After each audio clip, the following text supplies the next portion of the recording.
Votos cordiais de saúde e paz a todos, aos amigos do Ninarueira, aqueles que fazem, aqueles que frequentam. Desejamos esses votos, em especial nesses dias. Temos a responsabilidade de falarmos hoje sobre um tópico do Livro dos Médiuns, que versa sobre os médiuns falantes, onde buscaremos tocar em alguns pontos que acreditamos ser esclarecedor, porque é de fato necessário nós estudarmos, porque na medida em que estudamos e adquirimos o conhecimento, nos tornamos livres das próprias mistificações, no qual durante tantos séculos nos prendemos. Para falarmos sobre a mediunidade, em especial os médiuns falantes, é de bom alvitre que possamos reestruturar esse caminho do raciocínio, porque a pergunta fundamental quando se fala em mediunidade não é necessariamente o tipo nem aquilo que caracteriza a mediunidade, mas é acima de tudo irmos para aquilo que é de fundamental. Ora, se o médium é aquele que é o intermediário, né, entre o mundo espiritual e o mundo material, a pergunta que deve ser feita de fato é se há espíritos. E aí sim, na medida em que nós conseguimos atingir o entendimento de que a realidade do espírito de fato é concreta, nós agora precisamos passar para um segundo estágio de questionamento se é possível a comunicação desses espíritos. Posteriormente, tendo essas duas teses anteriores sendo confirmadas, deveremos buscar entender os tipos de mediunidade, como elas se expressam.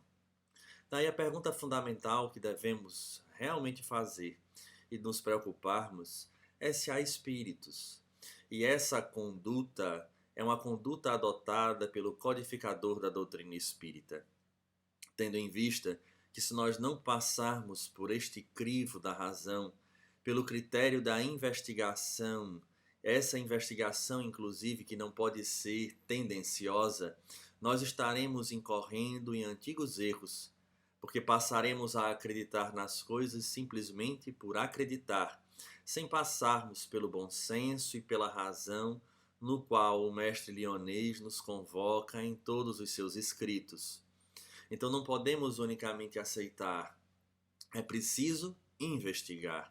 E foi exatamente este o papel, e obviamente nos níveis de conhecimento que a doutrina e o próprio conhecimento humano nos possibilita. Então, para falarmos da mediunidade, repetimos, a pergunta fundamental a ser respondida é: há espíritos? Será que de fato nós que aqui nos encontramos, ao largarmos o corpo físico, voltaremos ao plano espiritual como um ser único, uma individualidade consciente, levando os seus desejos, levando os velhos hábitos, assim como a vontade, a tal ponto de expressarmos a nossa saudade e termos a condição de retornarmos, entre aspas, para nos comunicarmos com alguém? Então, é preciso refletir sobre essa realidade.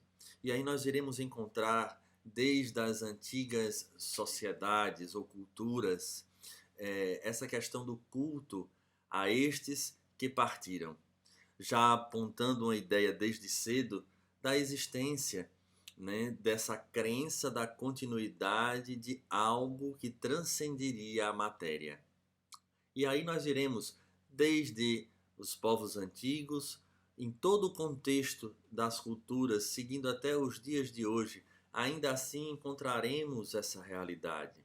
Mas dentro da cultura judaico-cristã, em especial do Novo Testamento, encontraremos inúmeros relatos, inclusive, da comunicação de espíritos que se apresentavam e que se apresentam ao longo de todo o Evangelho, chamando a atenção logo no início da famosa anunciação de Jesus a Maria, onde um espírito se lhe apresenta e diz ele: eu sou Gabriel. E assim, mostrando desde aí essa tradição que existe das comunicações. Encontraremos inúmeras outras, inclusive falando diretamente sobre o tema de médiuns falantes, encontraremos o jovem, né, aquele que ao encontrar Jesus fala, na verdade, serve como instrumento para o espírito que faz alguns questionamentos a Jesus. Então, inúmeros são os relatos que nos mostram. Não obstante, quando nós nos prendemos apenas às questões ou aos exemplos cuja raiz é religiosa, essa conclusão ela se torna um pouco tendenciosa, tendo em vista que vamos, como acreditamos, termos a tendência em dizer que tudo aquilo foi fato, sem procurarmos outras fontes, no qual, obviamente, elas já se apresentam. Com o desenvolvimento da ciência ao longo do tempo, e é importante dizer que ela não é pacífica neste quesito, mas o fato de não ser pacífica não significa que não haja ramos da ciência que defendem a tese. Lembremos que dentro de grupos de ciência há também a filosofia, ou seja, dentro de uma mesma questão há aqueles que defendem um ponto de vista, há aqueles outros que defendem outro ponto de vista, e ainda assim nós podemos dizer que de alguma forma cada um se apoia dentro de parâmetros que para aquele grupo se torna real. Então, dentro desse período, nós encontraremos experiências que nos falam dessa realidade do ser transcendente, em especial quando focamos no próprio ser encarnado, aquele que está na matéria. Assim, aquelas experiências chamadas de EQM, as experiências de quase morte, onde indivíduos se encontram em situações onde o corpo não tem condições de expressar-se, porque ali está numa UTI, com problemas, né, a nível cerebral e tantas outras situações que não teria a possibilidade dele ter contato com esse mundo exterior durante aquele período. E não são poucos os relatos que iremos observar de indivíduos que passaram a uma experiência da quase morte, em que eles muitas vezes conseguiram enxergar o próprio corpo, enxergar aqueles médicos com riqueza de detalhes, onde pode, de alguma forma, ao retornar o corpo, relatar as experiências que de fato aconteceram. Há outro grupo de indivíduos nessas experiências de quase morte que entram em contato com o mundo espiritual, segundo o conceito deles próprios, e retornam modificados, melhorados e podendo relatar de uma maneira muito clara toda a experiência que passaram enquanto afastados do corpo. Se não nos falha a memória, um neurocirurgião, Eben Alexander, escreve um livro onde narra sua experiência tendo a sua estrutura cerebral atingida por determinada bactéria. Ainda assim, segundo os estudos da neurologia, não podia ele ter essa condição, e ele demonstra, através do que relata, essa realidade do transcendente. Então é a primeira situação em que podemos dizer que nos aponta para a realidade dessa continuidade da consciência, porque o fato de ir e vir, podemos entender que isso nos aponta para que há um espírito, uma entidade, um ser, uma individualidade que não depende do corpo, mas que tem a liberdade. A segunda condição que poderíamos apontar, que muitas vezes se encontra essas pesquisas dentro do espiritismo, mas ela não pertence, mas sim a determinados ramos da ciência, como a parapsicologia, que faz as investigações também de determinados fenômenos, iremos encontrar as transcomunicações, onde determinadas vozes falam através de aparelhos, seja de rádio, de televisão, enfim, onde essas individualidades que já partiram, e uso o termo, né, esse partiram muito comum utilizado, que já deixaram o corpo físico e passam a se comunicar, trazendo informações e sendo reconhecidos esses fenômenos.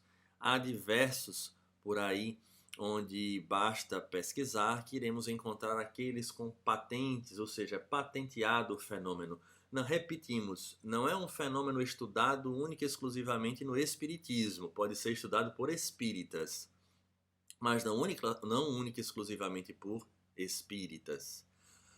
Então, é a segunda condição que nós encontramos nos apontando para essa realidade da continuidade desta consciência. A terceira situação seriam determinados tipos de sonhos. Sim, os sonhos que nos apontam tantas situações. Obviamente, nós não podemos classificar todos os sonhos como situações concretas. Não obstante a essa realidade, inúmeros são relatos também, inclusive da própria história, como lembramos a história do filho de Dante Alighieri, que vai, através de um sonho com o seu pai, né, que é exatamente o próprio Dante, apontando onde se encontrava o término da sua grande obra, a Divina Comédia.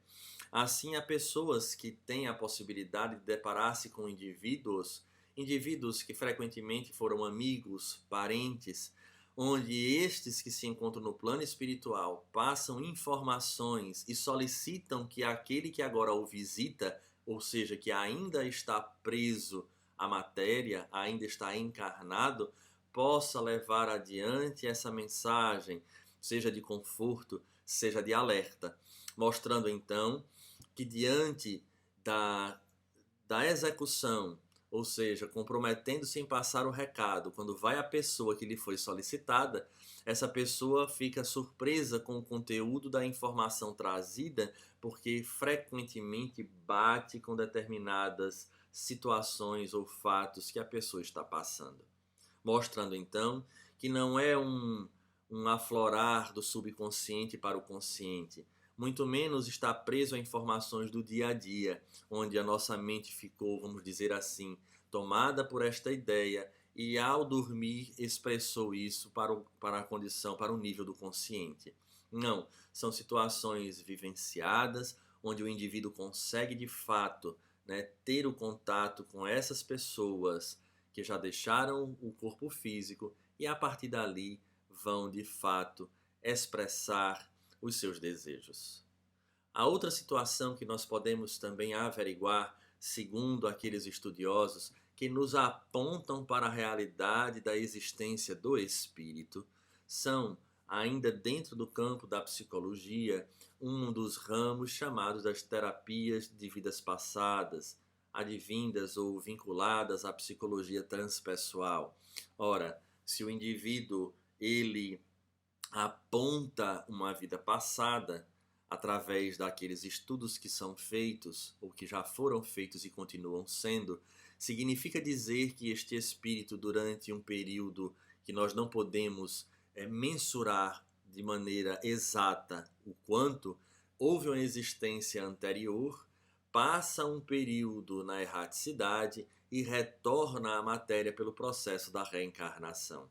Na medida em que se entende que houve essa existência anterior, é porque ele passou um período fora do corpo físico, obviamente na erraticidade, o que nos indica a existência deste espírito, dessa consciência extracorpórea e, obviamente, nos leva ao questionamento. Ora, se conseguimos, através dessas situações que aqui falamos, de comprovar de alguma forma a existência de uma consciência extracorpórea, daquilo que nós vamos chamar no espiritismo de espírito, se há a realidade do espírito, há a possibilidade da comunicação. Pelos próprios exemplos que nós já citamos, começamos a perceber que há a possibilidade sim, porque afinal de contas, na experiência de quase morte, nos sonhos, nós iremos encontrar e nos deparar muitas vezes com indivíduos que lá se encontram, ou seja, este lá no plano espiritual. E nesse momento já conseguimos perceber que essa comunicação ela é feita. E aí retornamos mais uma vez ao contexto histórico, onde iremos perceber que na história de todas as culturas perceberemos situações, fatos, histórias que estão relacionadas à comunicação desses espíritos com os encarnados. No Velho Testamento nós encontraremos a pitonisa, que falava, nós encontraremos na Grécia, nós encontraremos na própria Roma, ou seja, em todas as culturas, mostrando que esses espíritos têm a possibilidade de comunicar-se. É tão patente que o próprio Moisés, por sua vez, proíbe a seu tempo a comunicação, o que seria de estranhar, que proibir algo que fosse impossível de acontecer.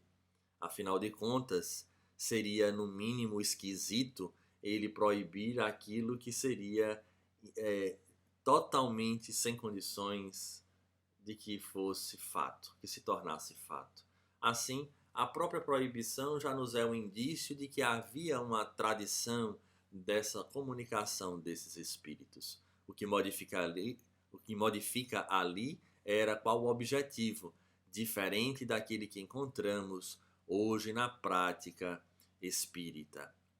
Mas as provas mais positivas, as provas mais patentes, apesar de todas elas serem válidas, o maior tratado que temos em relação à mediunidade chama-se o Livro dos Médiuns, no qual Allan Kardec, utilizando-se de uma metodologia, pôde averiguar esses indivíduos que passavam a fazer parte de um grupo no qual ele estudou, que são aqueles que tinham uma capacidade mais exacerbada de trazer a comunicação e de servir de ponte para essas consciências que se encontravam fora da matéria.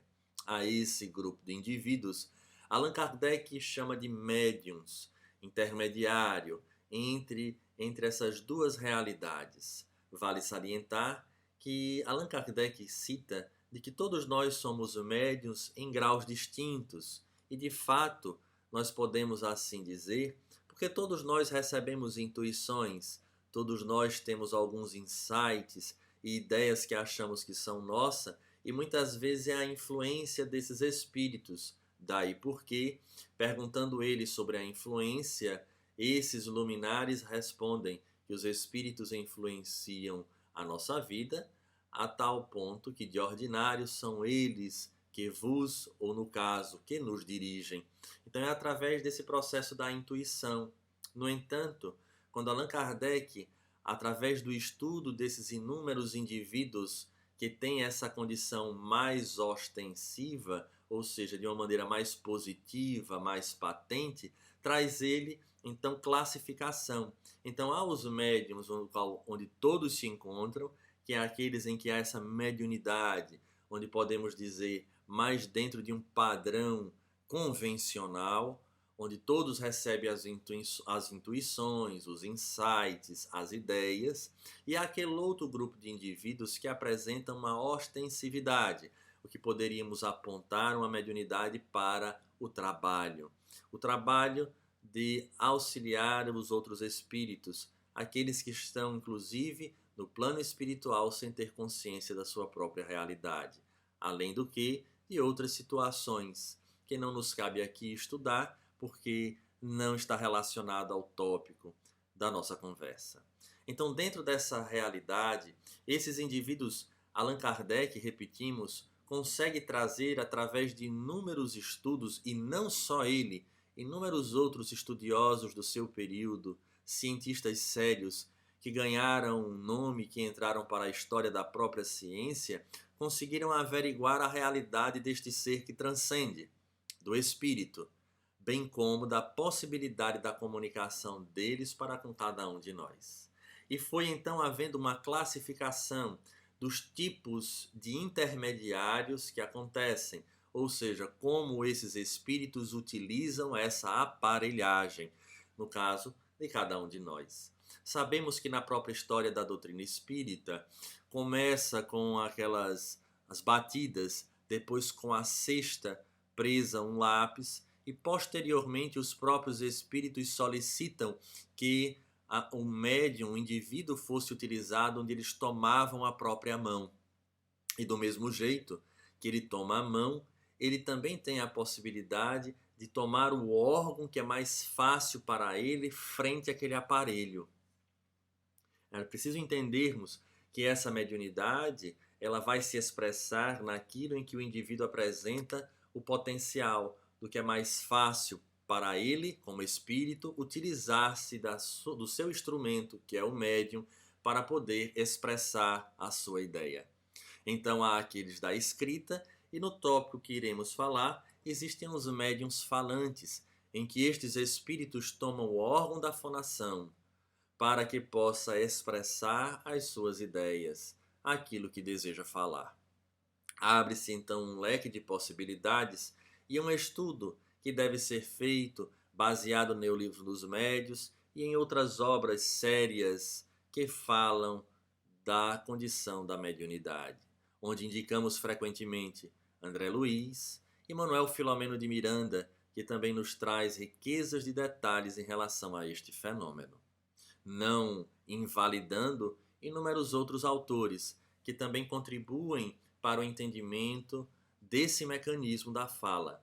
O que o Livro dos Médiuns nos adverte ou nos chama a atenção para determinadas características, e aqui nós iremos aproveitar para ler algumas partes neste quesito, neste item que nos foi solicitado, que seria o capítulo 14, o item 166, que são os médiuns falantes. Ele diz assim: querendo comunicar-se, o espírito se serve do órgão que se lhe depara mais flexível no médium. Aquele que o instrumento, e nós lembramos muito fazendo uma analogia com um instrumento de fato, um violino, um piano, ou seja, cada um deles traz uma característica. Então, o espírito encontra no seu instrumento aquilo que é mais fácil dele envolver para poder utilizar para passar a sua própria ideia. Sendo assim, aqui ele afirma, ele se serve do órgão que se lhe depara mais flexível do médium, o que é o mais fácil dele utilizar. O médium, geralmente, o falante, se exprime sem ter consciência do que diz. E muitas vezes diz coisas completamente estranhas às suas ideias habituais, aos seus conhecimentos e até fora do alcance de sua inteligência. Então, iremos observar, de fato, indivíduos que passam a levar adiante informações que sabemos, aqueles que convivemos com os médiuns, que eles não adquiriram ainda aquela condição tão profunda de pensamentos elevados, cuja amplidão e profundidade torna-se tão patente diante daquele discurso. Não só isso, eles muitas vezes não têm consciência do que falam. E aí muitas pessoas ficam numa dúvida de como é que pode então, porque ele pode falar coisas que não deveriam. E é interessante porque os espíritos narram de que quando há esse fenômeno, ainda assim o médium tem a capacidade ou a possibilidade de ter um controle sobre esse fenômeno. Caso contrário, nós estaríamos à deriva na mão de determinados espíritos. Então, a vibração do próprio médium, a educação dele e os valores elevados tornam-se elementos para equilibrar esse fenômeno. Porque se for tomado, vou usar o termo tomado entre aspas, por um espírito inferior no momento de uma desobsessão, apesar dele emprestar o corpo físico, o seu instrumento, mas com a possibilidade de que esse espírito ainda inferior venha a utilizar palavras infelizes, no momento em que, no caso, sendo ele inconsciente, ele se afasta do corpo físico, ou seja, quando o médium cede espaço para que haja comunicação desse espírito, a envergadura moral do médium controla o espírito inferior, de tal maneira que tem ele a possibilidade de não permitir que determinadas palavras e citações sejam feitas. No que tange aos espíritos superiores, não há essa preocupação, porque afinal de contas são superiores. Então é muito comum os médiuns falantes não apresentarem essa ideia plena. E aí ele continua, e nós separamos aqui. Raramente guarda lembrança do que diz. Então há médiuns que lembram, há outros que não. Nesses em nível inconsciente, frequentemente eles não lembram daquilo que falaram, ou vai lembrar de uma coisa ou outra. Mas é mais comum aqueles, nesse contexto do grupo de médiuns que perdem a consciência, que eles não lembrem. Nem sempre, porém, é tão completa a passividade do médium falante. Alguns há que têm a intuição do que dizem, no momento mesmo em que pronunciam as palavras. Assim nós iremos observar, e ele aqui avisa que há um outro capítulo que irá falar desse tipo de mediunidade, onde há médiuns que têm a capacidade sim de entender aquilo que está sendo dito de uma forma leve e às vezes até patente, onde entra outro quesito da necessidade do médium preparar-se para o fenômeno. E essa preparação ela não se encontra apenas atrelada ao fato de, durante o dia, buscar descansar, de boas leituras, mas é um preparo constante, diário, de aprender a silenciar a própria mente, silenciar os próprios anseios, para que no momento do fenômeno ele silencie a si próprio, deixando que a ideia que chegue de fato seja do espírito comunicante. Então, com isso, nós observamos que é necessário para o desenvolvimento, para a educação da mediunidade, um esforço, uma disciplina que deve ser vivenciada cotidianamente e não apenas naquele momento. Caso contrário, o médium que traz muita ansiedade, que não consegue silenciar a sua mente, ele vai apresentar um caldeirão de palavras e de ideias, podendo, obviamente, mesclar entre a ideia do espírito e a dele. Então, essa condição, essa responsabilidade é do intermediário. E assim, nós observamos o que está escrito nessa passagem do médium falante, que são aqueles, repetimos, que servem de instrumento e a fala se torna o órgão mais flexível para a utilização desses espíritos para que o recado aconteça.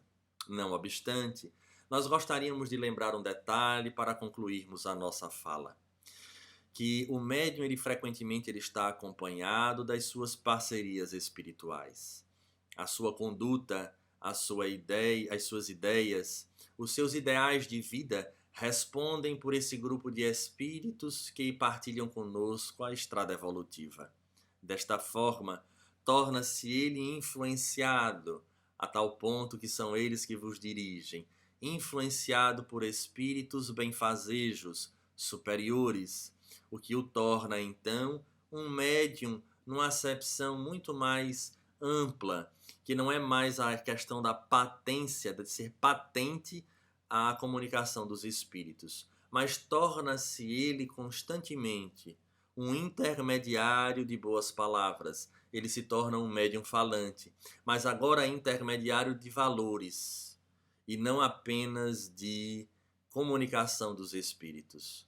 O que estamos querendo dizer é que num período como este que estamos passando, quantos estamos sendo médiuns falantes de conteúdos infelizes, quando deveríamos buscar a oração e a vigilância para nos tornarmos medianeiros, intermediários, falantes de conteúdos que nos elevam, estimulando as pessoas à tolerância, estimulando as pessoas à paciência, estimulando as pessoas ao perdão, à indulgência.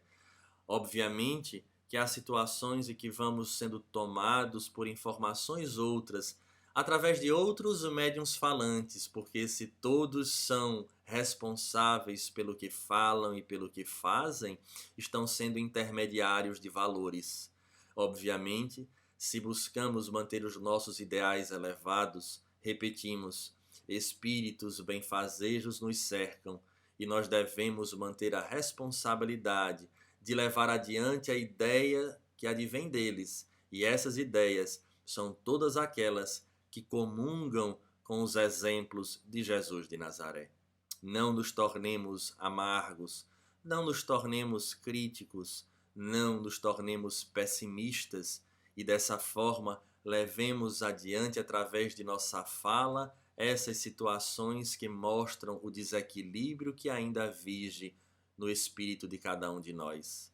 Possamos nos elevar, buscarmos interagir com esses espíritos superiores e levarmos essas palavras de virtude, de consolação, de esperança e de paz, nos tornando verdadeiramente médiuns falantes e que com certeza espíritos felizes irão nos cercar, porque encontrarão em nós um alto-falante da espiritualidade, a espalhar palavras de alegria e fé. A todos, um grande abraço. Votos sinceros de saúde e paz.